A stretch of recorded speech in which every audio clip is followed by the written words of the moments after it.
Hold up.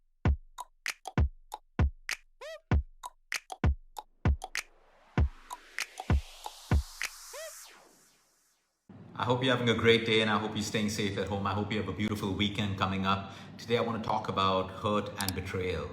I have nothing really much to talk about it except the experience of thousands of people who have health related problems. And when we break down their physical health and we start talking about emotional health, there are so many people out there. We're human beings. Negative emotions are real. Most human beings will experience hurt. They may experience betrayal, letdown, and all the negative emotions at some point in life. Some people overcome these negative emotions very quickly. Some can just bounce back. Some use it as a lesson to improve their life, but some stay stuck. That doesn't mean you're weak. Some are in situations where they cannot express how they feel. They feel locked. They feel caged up because of the environment that they're in. What we need to understand today, the non-expression of negative emotions eventually builds up into disease. We know this for sure. It's documented scientifically. You have top doctors around the world saying release emotional anger, release emotional tension. It is causing heart problems. It is causing problems with your immune system. So there are many ways of learning to forgive. These are not difficult things. Learning how to release your hurt. I know people today in the age group of 35, 40 who are still unable to forgive or let go of incidents that happened in school. You know, they were bullied, they were scarred, people put them down. And like I said, it's not easy, but what do we do? Something that's working really well. Everyone finds their own coping mechanisms. Hopefully those coping mechanisms are never going to be alcohol and drugs, because that will never solve your problem. And after a while, even the alcohol stops working and you move from, a little bit of drugs to a lot of drugs, or softer drugs to harder drugs. And that eventually ruins you. And the other person wins. The whole point about expression is there are many ways to do it. Some people meditate, some people chant, some people pray. Something that's working really well, and we've been trying this over the last couple of years, because people say, hey, listen, I can't talk to that person. When we say, go and discuss how you feel with that person. Some people have issues with their parents. Some children have issues with their parents. They feel suppressed, but they don't know how to speak to their parents. So what's working really well, and I want to share that today, is the power in writing. Write a letter to the person who has hurt you. Could be your father, your mother, your sister, your ex, your colleague, whatever it is. Whether you send them that letter or that email, that's up to you.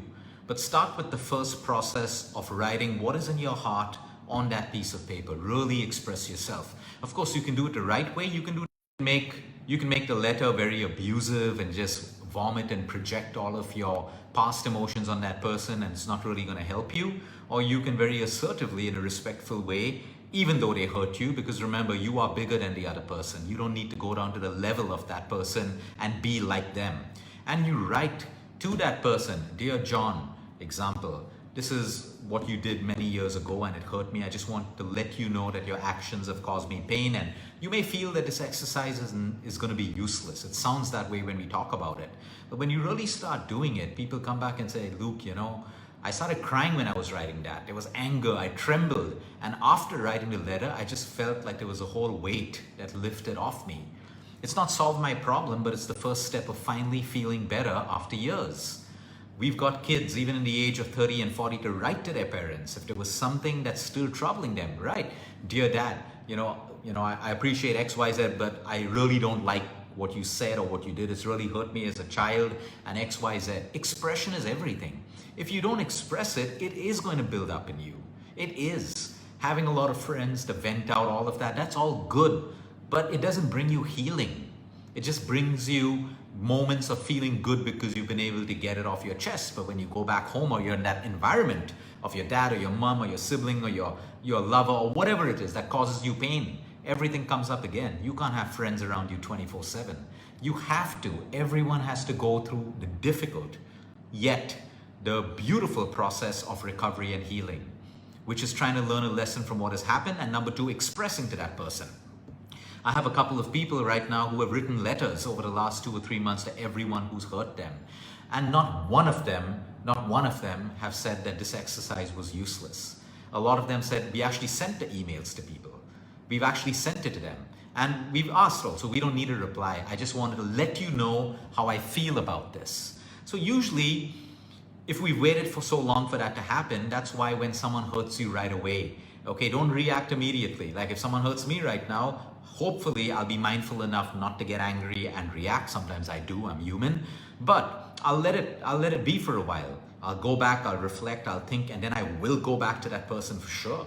I will go back and tell them how I felt and what they did was wrong and decide how I want to keep the relationship going forward. But I took action. That action is not going to build up with negative emotions of like, I feel like a doormat, I feel like a victim, I should have said this, how dare he says that. No, mostly the people who hurt us don't even know they've done it. You know, most of them.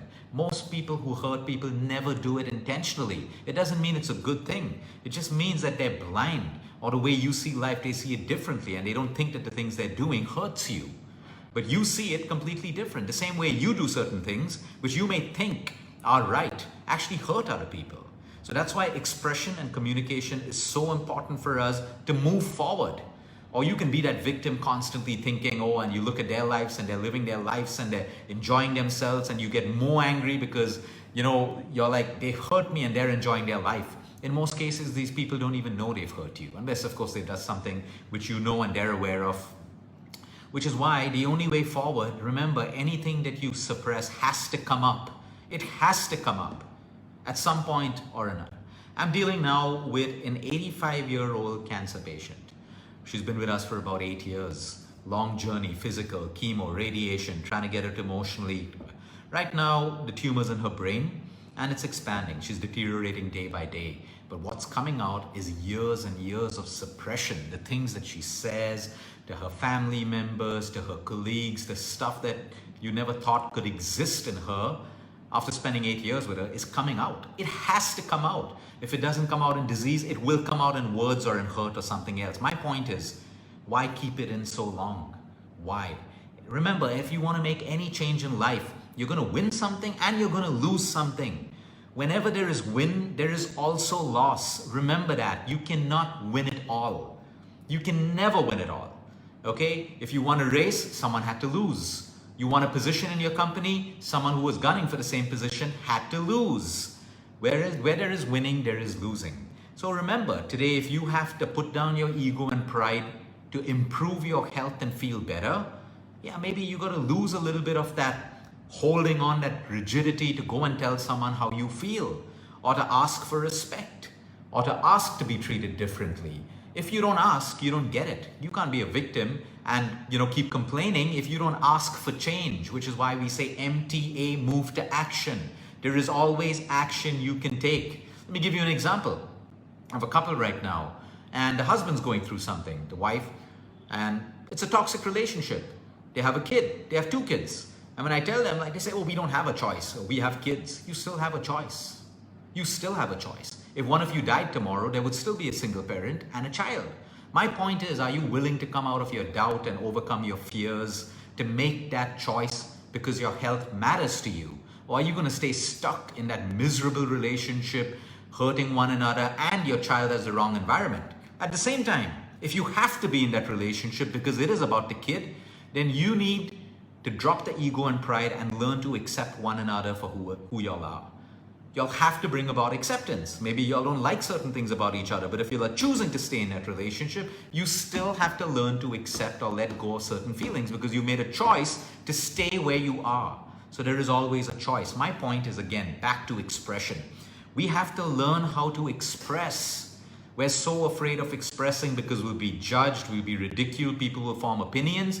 Let me tell you, even if you're not expressing, people are judging you, they're ridiculing you, and they are forming opinions. Probably your best friends, probably your family members. It exists. It's called reality. It's called humanity. So the sooner you arise above not caring about what people think about you, their opinions. Of course, sometimes people say something and you need to change because they're right. Make the change. Don't be egoistic.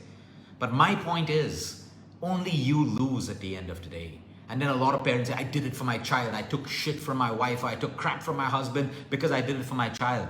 Most of those children are never appreciative. They were like, we would have been better off if we didn't have to see y'all fight every day. Y'all should have split a long time ago. My point is, what you do is your call. Everyone's intensity of problems in their relationships are different, and no one has the experience to tell you how to run your life and your relationship. But yes, we can tell you that you have a choice, and you need to revisit those choices and learn to express. You cannot be afraid of expression. Sometimes expression may bring on physical violence. You may be slapped when you express something to someone. All the more reasons and all the more inspiration and motivation to get out of that toxic relationship. But you had to get the slap in order for you to get slapped out of your victim mode and now make a choice. But if you yet choose to live with that, the fault lies with you, which is why expression is so important. And as you go to express, allow for expression from other people. Allow for expression from your parents, from your lovers, from your partners, from your bosses. It's not one way. It's not one way. It takes a lot of courage to express and to allow for expression. But I can tell you right now, people out there who are suffering with diseases all mostly have connections with emotional and mental trauma in their lives or incidents. If they only learn to start addressing them, the first step through expression, write a letter, talk to them face to face, send them a voice note or write a letter, tear it up, start the process of expression. And I can guarantee you, you will feel a positive change. There is no diet that can do this work for you. There is no magic pill that can do this work. There is no antidepressant that can do this work. And your life gets better. So whoever you are, from whichever country in the world, wherever you're watching this video today, if there is any hurt, start writing it down, expressing it. Better still, say, sit, I want to talk to you about something. Could have happened a long time ago. I remember about a couple of months ago, I wrote a letter to my dad. I just wrote about something that I didn't like, and I didn't want to tell him on his face because I was afraid he'd get hurt. I wrote a letter and he replied to it. And I can't tell you how I felt, and I can't tell you how he felt. It's beautiful. Sometimes it works, sometimes it doesn't. The other person may just not respond, or may respond back to you harshly. But don't express with expectation. Don't express with an expectation that because I'm doing it, I want sympathy. No, express because you want to release. That's your only intention. Expectation brings disappointment. If you're doing it, revisit your intention. I am doing it with an intention to heal and recover, not with an expectation that the other person will change. They never changed before. There's no reason they're going to change now. So practice expression. That's your weekend exercise. Have a great weekend, everyone. Until next time, eat smart, move more, sleep right, and breathe deep. And remember, you care is all about you.